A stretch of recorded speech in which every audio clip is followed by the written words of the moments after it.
Se eu perguntar para você se em algum momento da sua vida você já se sentiu sozinho, eu tenho certeza que a sua resposta vai ser sim. De fato, de tempos em tempos, todo ser humano lida com o sentimento de solidão. Isso pode acontecer em situações simples em que você, por exemplo, precisava muito conversar com alguém sobre algo importante que aconteceu na sua vida e você não conseguiu encontrar alguém para conversar, ou então você queria uma companhia para o final de semana e você não conseguiu encontrar alguém para te fazer companhia. Quando você passa por um período de rompimento, quando você passa por um período de luto pela perda de alguém ou de um relacionamento importante, fato é que esse sentimento ele vai acontecer com todos nós em algum momento das nossas vidas ou de tempos em tempos. Só durante o último ano, no período de pandemia, o Instituto Ipsos fez uma pesquisa com 28 países a respeito do sentimento de solidão.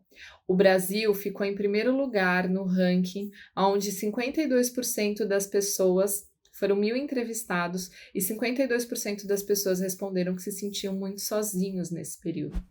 Mas muito antes do período de pandemia, esse sentimento de solidão já era uma constante em vários países, em pesquisas realizadas em vários países, como Rússia e Estados Unidos, e também aqui no Brasil. E o engraçado é que nós vivemos na era mais conectada da nossa história. Nunca a gente teve tanto acesso à comunicação. Em qualquer lugar onde a gente esteja, a gente pode se comunicar com as pessoas, sem ter que esperar por isso. Então, e a qualquer hora e a qualquer momento do dia. Porém, ainda assim, junto com o crescimento tecnológico, a gente vê crescendo cada vez mais o isolamento social. E eu não estou falando de quarentena, não. O que a gente precisa se lembrar é que estar sozinho não necessariamente significa solidão. A solidão, ela é uma experiência muito subjetiva. Você pode estar sozinho, por exemplo, e desfrutar da sua própria companhia. Isso nós chamamos de solitude. Quando você está só, mas você se diverte fazendo coisas que você gosta, você tem gestos, ações de autocuidado e autoamor. Você se proporciona momentos agradáveis, fazendo uma leitura que você gosta de fazer, ouvindo músicas que você gosta de ouvir, cuidando de si mesmo, fazendo atividades que são saudáveis para você e que você gosta. Isso é a solitude.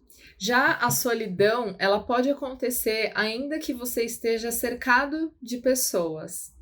Você pode ter companhia, você pode ter atividades sociais e ainda assim se sentir sozinho. Porque é um estado subjetivo, não é objetivo, ou seja, não é palpável. A solidão, ela pode afetar qualquer pessoa, independente da condição social, independente se é uma pessoa famosa, admirada, que tenha 1.000 fãs ou 1.000 seguidores, independente se é uma pessoa muito alegre, se é uma pessoa agradável, se é uma pessoa que tem muitas habilidades sociais, ainda assim existe a possibilidade de sentir-se sozinho. E o que é esse sentimento de solidão?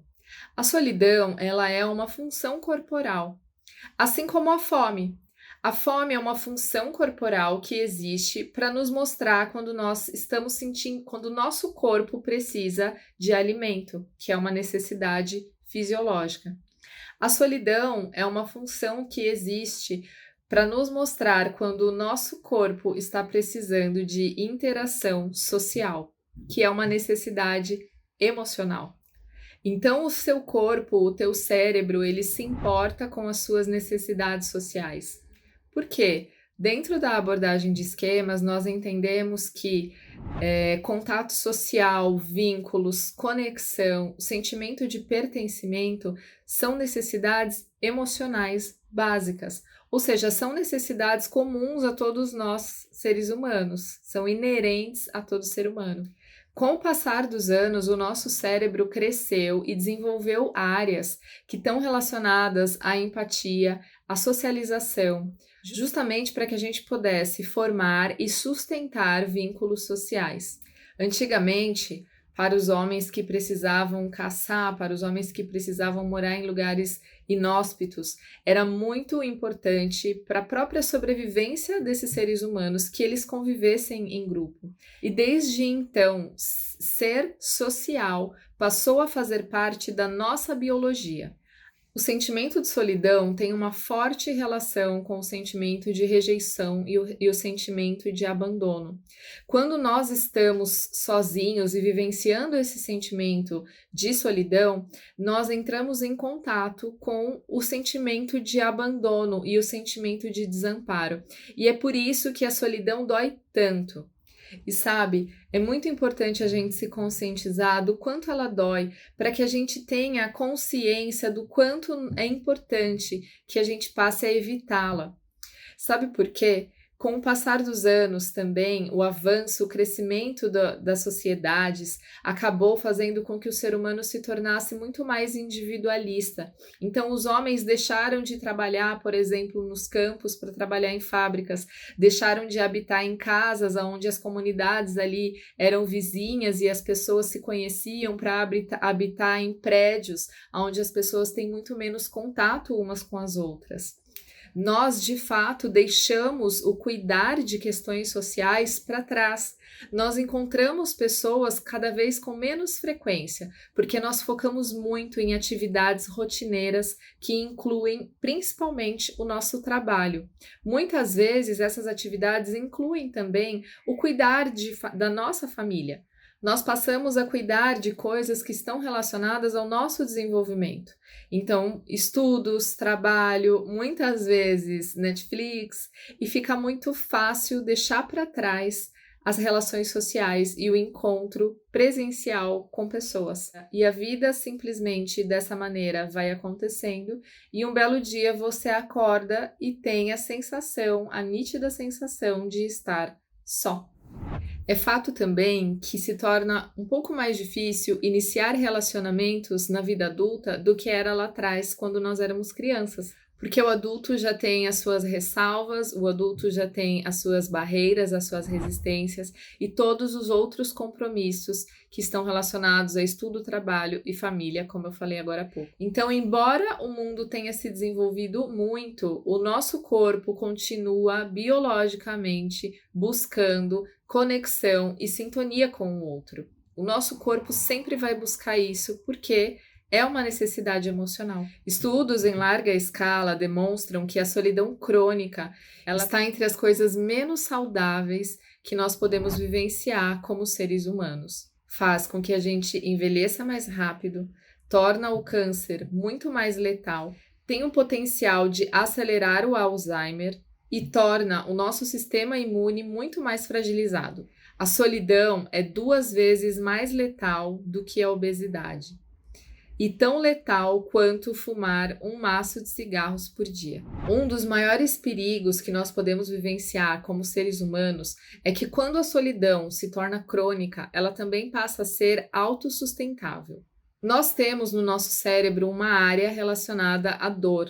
E tanto a solidão e tanto a dor física quanto a dor emocional afetam essa mesma areazinha do nosso cérebro. E isso faz com que o nosso cérebro passe a interpretar, então, como ameaça tudo que gera essa dor. Socialmente, passamos a ter um comportamento autodefensivo.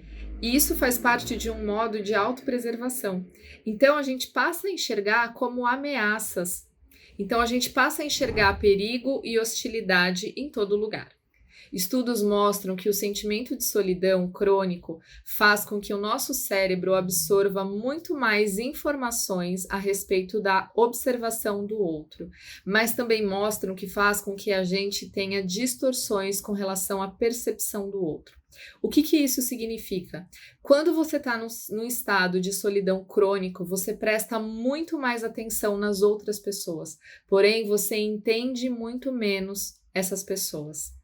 As áreas do nosso cérebro que estão relacionadas à leitura as áreas do nosso cérebro que estão relacionadas à leitura facial passam a funcionar de maneira subativa. E aí a gente passa a interpretar, então, as feições das pessoas como neutras ou como hostis. e isso naturalmente gera em nós um estado de desconfiança. Nós passamos a interpretar as ações das pessoas como ruins,